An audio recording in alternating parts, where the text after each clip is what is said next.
మందికి ఉన్న జబ్బు పోయింది, 10 మందికి ఉన్న రోగం పోయింది, 10 మందికి ఉన్న ఆ కుష్ఠ రోగము అనగా అరికాలు మొదలుకొని నడినెత్తి ఉన్నటువంటి ఆ బలహీనత, ఆ రోగము, ఆ కుష్ఠ వ్యాధి తొలగిపోయింది.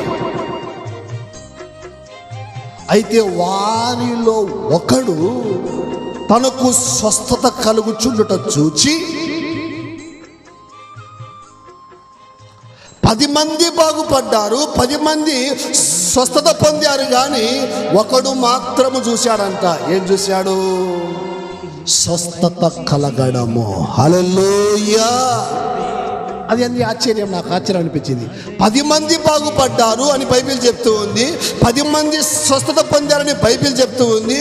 అయితే ఒకడే చూశాడంట స్వస్థత పొందింది. అయితే 10 మంది బాగుపడి ఒకడే చూశాడు. ఒకని నేత్రాలు మాత్రమే తెరవబడ్డాయి. ఒకడు మాత్రమే దేవుని శక్తి ఎరిగాడు. ఒకడు మాత్రమే దేవుని యొక్క కృపను, ఆయన ప్రేమను, ఆయన వాత్సల్యతను చూచాడు.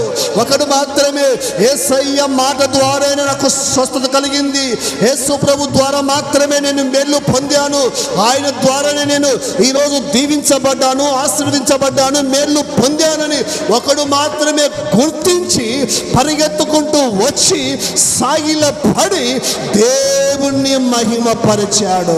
గట్టిగా చప్పట్లు కొట్టండి. హల్లెలూయా! పరిగెత్తుకుంటూ వచ్చి కేకలు వేసి అయ్యా అని దేవుని మహిమపరిచినప్పుడు వాడు సమరయుడు, వాడు ఒక అన్యుడు,